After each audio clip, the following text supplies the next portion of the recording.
Welcome back clean news. चलिए देखते हैं उत्तर प्रदेश की 25 फटाफट बड़ी खबरों को। इससे पहले आप यूपी के किस जिले से न्यूज को देख रहे हैं, हमें कमेंट बॉक्स में जरूर बताइए। साथ ही डेली अपडेट रहने के लिए चैनल को सब्सक्राइब कर बेल आइकन को दबाना बिल्कुल न भूलें। आज का लाइक एम 3000 है, उम्मीद करते हैं आप इसे जरूर पूरा करेंगे। कुसुम सोलर पंप योजना, किसानों को मिलेगा सोलर वाटर पंप। केंद्र सरकार ने किसानों के लिए एक बहुत बड़ी योजना की शुरुआत कर दी, जिसे कुसुम योजना का नाम दिया गया। कुसुम योजना के अंतर्गत सरकार किसानों को सोलर पंप सब्सिडी के साथ देगी। कुसुम योजना के अंतर्गत भारत में लगभग किसानों को सोलर पंप सब्सिडी के साथ दिया जाना है। आप भी इसके लिए आवेदन कर पंप कनेक्शन पा सकते हैं। केंद्र सरकार ने कुसुम योजना के लिए ऑनलाइन आवेदन स्टार्ट कर दिया। आवेदन करने से पहले आपको इतनी पात्रता की जानकारी लेनी होगी। वित्त वर्ष 2022 इस योजना के अंतर्गत 3 करोड़ सौर पंप प्रदान करने का उद्देश्य से बनाया गया है। किसानों को सौर पंप के लिए सब्सिडी दी जाएंगी। गोरखपुर से गोवा के लिए स्थिति से शुरू होगी उड़ान, शुरू हुई टिकटों की बिक्री। 8 अक्टूबर से स्पाइस जेट का विमान गोरखपुर से गोवा की उड़ान भरेगा। रास्ते में कुछ समय के लिए विमान अहमदाबाद में रुकेगा। विमानन कंपनी स्पाइस जेट ने टिकट की बुकिंग शुरू कर दी है। पहले गोरखपुर से अहमदाबाद के लिए उड़ान होती थी। 4 माह पहले कोरोना संक्रमण की वजह से विमानन कंपनी ने इसे बंद कर दिया। गुजरात के अहमदाबाद आने जाने वाले यात्रियों के लिए राहत भरी खबर है। कोरोना संक्रमण की वजह से स्थगित हुई हवाई सेवा अगले माह फिर से शुरू हो जाएगी। केसीसी ऋण पर नई ब्याज दर जारी। प्रधानमंत्री नरेंद्र मोदी ने उत्तर प्रदेश के चित्रकूट में पीएम किसान योजना के तहत सभी लाभार्थियों को किसान क्रेडिट कार्ड नई ब्याज दर के वितरण के लिए एक संतृप्ति अभियान की शुरुआत की। इस अभियान के तहत देश भर में पीएम किसान के 25 लाख से अधिक लाभार्थियों को केसीसी प्रदान किया गया। ग्रामीण क्षेत्रों में 2000 से अधिक बैंक शाखाओं को किसानों को किसान क्रेडिट कार्ड नई ब्याज दर प्रदान करने का काम सौंपा गया। पीएम मोदी ने आयोजन में कुछ किसानों को व्यक्तिगत रूप से केसीसी कार्ड सौंपे। ले रहे हैं फ्री राशन और बेचते हैं 2 लाख का धान गेहूं। 1300 लोगों का राशन कार्ड कैंसिल। क्रय केंद्रों पर प्रतिवर्ष लाखों का गेहूं और धान बेचने वाले भी मुफ्त का राशन ले रहे हैं। प्रयागराज जिले में ऐसा करने वाले 1356 लोगों की लिस्ट प्रशासन ने तैयार कर जिला आपूर्ति अधिकारी को भेजी। इन सभी का राशन कार्ड निरस्त होने के साथ विभागीय कार्रवाई होगी। इनमें से 1300 लोगों के राशन कार्ड निरस्त कर दिए गए। 56 लोगों की जांच अभी चल रही है। बता दें कि शहरी क्षेत्र में राशन कार्ड बनवाने वालों की सालाना आय 3 लाख और ग्रामीण अंचल में 2 लाख होनी चाहिए। 13 जिलों में नायक जाति को अनुसूचित जनजाति का प्रमाण पत्र मिलेगा। गोरखपुर समेत उत्तर प्रदेश के 13 जिलों में अनुसूचित जनजाति में अधिसूचित नायक समुदाय को जाति प्रमाण पत्र प्राप्त करने में आ रही बाधा खत्म हो गई। अब इनके पुराने राजस्व अभिलेखों का परीक्षण कर जनजाति का प्रमाण पत्र जारी होगा। भूमिहीन होने पर कुटुंब रजिस्टर की नकल, स्कूल की टीसी और आसपास के परिवारों से मौके पर पूछताछ के बाद एसटी के प्रमाण पत्र जारी होंगे। योगी सरकार का फैसला, यूपी में नाचगांव का बदल जाएगा जिला। उत्तर प्रदेश में कुशीनगर की भारतीय जनता पार्टी विधायक जटाशंकर तिवारी की पहल पर महाराजगंज जिले के दुर्गम क्षेत्र में स्थित 8 गांवों को जल्द ही कुशीनगर में शामिल किया जाएगा। गंडक नदी के उस पार के महाराजगंज जिले के 8 ऐसे गांव हैं जहां के ग्रामीणों को अपनी ही तहसील या जिला मुख्यालय जाने में दुर्गम रास्तों से 70-80 किलोमीटर दूरी तय करनी पड़ती है। इन गांवों की करीब 20,000 की आबादी के लिए ढंग के रास्ते नहीं हैं। उन्हें बिहार और कुशीनगर के खड्डा तहसील क्षेत्र से होकर अपने तहसील या जिला मुख्यालय आना जाना पड़ता है। करंट से होने वाली जनहानि पर अब 30 दिन में मिलेगा मुआवजा। पहले 45 दिन में मुआवजा देने का था नियम, नई व्यवस्था लागू। बिजली विभाग के कर्मियों की लापरवाही से बाहरी व्यक्ति या मवेशी की मौत होने पर अब पीड़ित परिजन जल्दी मुआवजा पाएंगे। पावर कॉर्पोरेशन ने मुआवजा देने के पुराने नियम को बदल दिया है। मुआवजा देने के लिए नियम तत्काल प्रभाव से लागू हो गए। अब पीड़ित परिजन 45 दिन के बजाय 30 दिन के अंदर कॉर्पोरेशन से तय मुआवजा पाएंगे। नई व्यवस्था में किसी व्यक्ति की मौत का न्यूनतम मुआवजा 5 लाख रुपए से अधिक होगा। मुआवजे की गणना मृतक की उम्र और उसके आश्रित के आधार पर तय किया जाएगा। गन्ना मूल्य में 25 रुपए की बढ़ोतरी को प्रियंका गांधी ने धोखा तो राकेश टिकैत ने बताया क्रूर मजाक। उत्तर प्रदेश की योगी सरकार द्वारा गन्ना मूल्य में 25 रुपए की बढ़ोतरी को लेकर प्रियंका गांधी वाड्रा ने कहा कि प्रदेश की भाजपा सरकार ने गन्ना किसानों को धोखा दिया। वहीं भारतीय किसान यूनियन के राष्ट्रीय प्रवक्ता राकेश टिकैत ने अपने बयान में कहा कि उत्तर प्रदेश में गन्ना किसानों के मूल्य में 25 रुपए की वृद्धि किसान हितों पर कुठाराघात है। पीएम मोदी के संसदीय क्षेत्र वाराणसी में 5 अक्टूबर से होगा ये नया काम, तैयारियां जोरों पर। वाराणसी जिले में 5 अक्टूबर से इलेक्ट्रिक बसें चलेंगी। इसका प्रधानमंत्री नरेंद्र मोदी शुभारंभ करेंगे, लेकिन अभी चार्जिंग स्टेशन बनकर तैयार नहीं हुआ है। चार्जिंग पॉइंट का निर्माण शुरू नहीं हुआ। शासन और प्रशासन स्तर पर इसको शुरू करने की तैयारी जोरों पर है। रोडवेज के क्षेत्रीय प्रबंधक के तिवारी ने मिर्जा मुराद में बन रहे चार्जिंग पॉइंट का निरीक्षण कर कार्य की प्रगति का जायजा लिया। पंचायतों के लिए जारी हुए 2162 करोड़ पेयजल व स्वच्छता के होंगे काम। प्रदेश के ग्राम क्षेत्र व जिला पंचायतों के लिए प्रदेश सरकार के पंचायती राज विभाग ने 2162 करोड़ रुपए जारी कर दिए। 15वें वित्त विभाग के टाइट फंड से जारी हुई इस राशि का 50% हिस्सा पेयजल और 50% राशि स्वच्छता के कार्यों पर खर्च किए जाने के निर्देश दिए गए हैं। पेयजल के लिए गाँव में हैंडपंप की मरम्मत, रीबोर पाइप पेयजल परियोजना और वाटर रिचार्ज के कार्यों पर राशि खर्च की जाएगी, जबकि स्वच्छता से जुड़े कार्यों में सामुदायिक शौचालयों के निर्माण, मरम्मत, रखरखाव, स्कूल, पंचायत भवन व आंगनबाड़ी के शौचालयों के रखरखाव, सोख्ता गड्ढा आदि के कार्य करवाए जाएंगे। किसानों के लिए वरुण गांधी ने फिर उठाई मांग। गन्ना मूल्य पर सीएम योगी आदित्यनाथ को लिखा लेटर।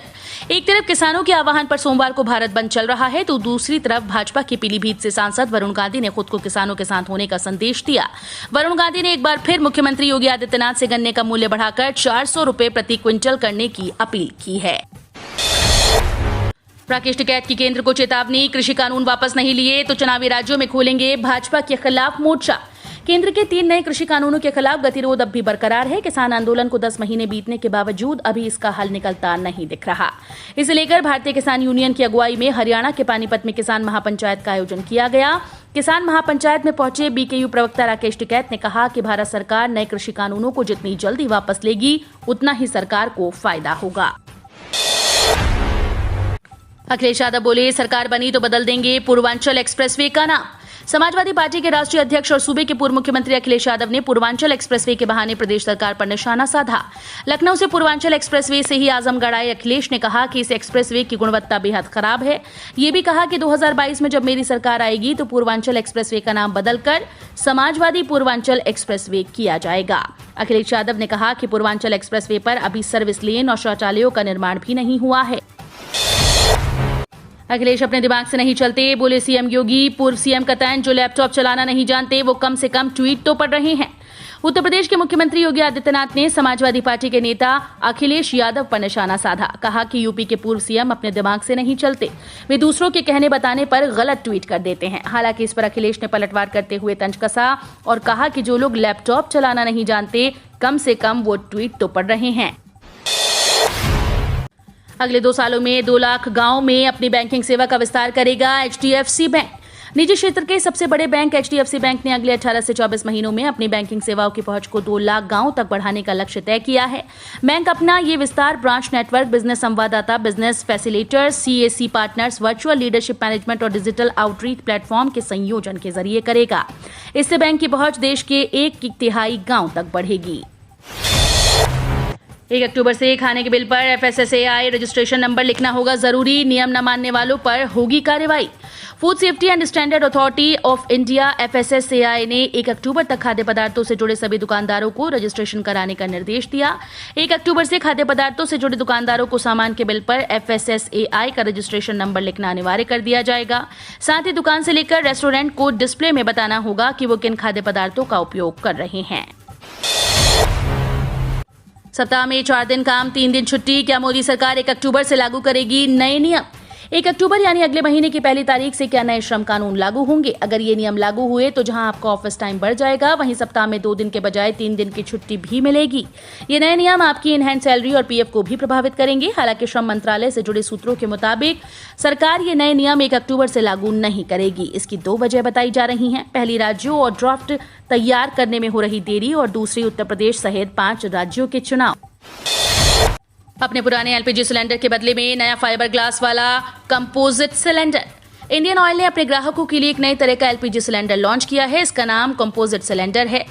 इंडियन ऑयल की तरफ से ये पेश सबसे ताजा प्रोडक्ट है। इस सिलेंडर का निर्माण 3 स्तर में किया गया। अंदर से पहला स्तर हाई डेंसिटी पॉलीइथिलीन का बना होगा। अंदर के इस स्तर को पॉलीमर से बने फाइबर ग्लास से कोट किया जाता है। सबसे बाहरी स्तर पर भी HDPE का बना होता है। अतीक अहमद की पत्नी शाइस्ता परवीन कानपुर से लड़ेंगी चुनाव। AIMIM अध्यक्ष असदुद्दीन ओवैसी देंगे टिकट। पूर्व सांसद अतीक अहमद की पत्नी शाइस्ता परवीन कानपुर से विधानसभा चुनाव लड़ेंगी। जाजमऊ के खुशबू मैदान पर ऑल इंडिया मजलिस-ए-इत्तेहादुल मुस्लिमीन की सभा को संबोधित करते हुए राष्ट्रीय अध्यक्ष असदुद्दीन ओवैसी ने इस बात का ऐलान किया। उन्होंने कहा कि वो टिकट लेंगी नहीं बल्कि बांटेंगी भी। शाइस्ता ने मंच पर अतीक अहमद के जेल से भेजे गए पत्र को पढ़ा, जिसमें अतीक ने आरोप लगाया कि वो अखिलेश यादव की वजह से जेल में है। शाइस्ता ने कहा कि ये पत्र उनके पति ने प्रयागराज के लिए भेजा था। सुप्रीम कोर्ट ने नीट पीजी 2021 का सिलेबस अंतिम समय बदलने पर केंद्र सरकार को कड़ी फटकार लगाई। इस मामले में आने वाले सोमवार तक जवाब मांगा। सुप्रीम कोर्ट ने नीट पीजी सुपर स्पेशलिटी परीक्षा 2021 का सिलेबस अंतिम समय में बदलने के मामले पर केंद्र सरकार को कड़ी फटकार लगाई। सोमवार को कोर्ट ने कहा कि सत्ता के खेल में युवा डॉक्टर्स को फुटबॉल नहीं समझना चाहिए। कोर्ट ने आने वाले सोमवार तक केंद्र सरकार से इस मामले में जवाब मांगा है।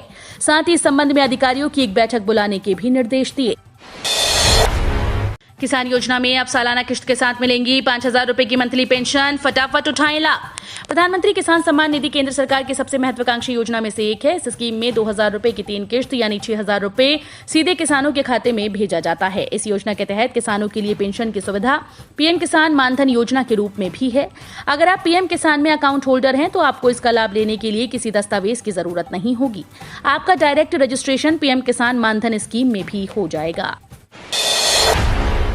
भारत बंद से देश भर में यातायात प्रभावित। किसानों ने किया रेलवे ट्रैक हाईवे जाम।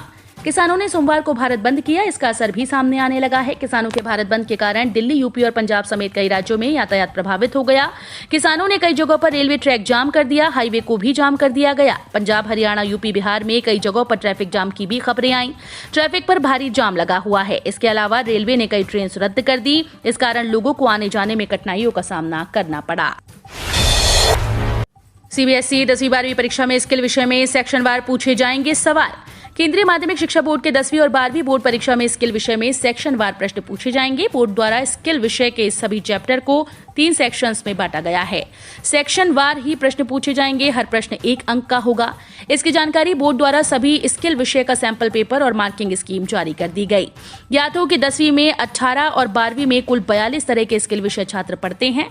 बोर्ड द्वारा 10वीं और 12वीं टर्म 1 परीक्षा के लिए स्किल विषय का सिलेबस जारी कर दिया गया है। प्रधानमंत्री नरेंद्र मोदी ने लॉन्च किया आयुष्मान भारत डिजिटल स्वास्थ्य मिशन।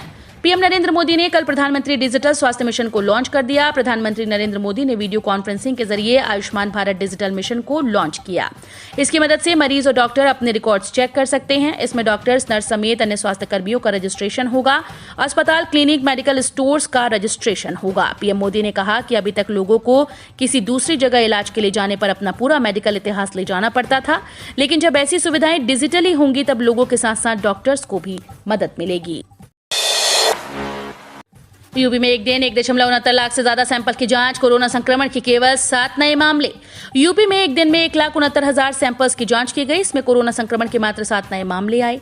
इसके बाद भी सतर्क रहने की बात कही गई। राज्य के चिकित्सा और स्वास्थ्य विभाग के अपर मुख्य सचिव अमित मोहन प्रसाद ने सोमवार को बताया कि प्रदेश में कल एक दिन में 1,69,500 सैंपल की जांच की गई।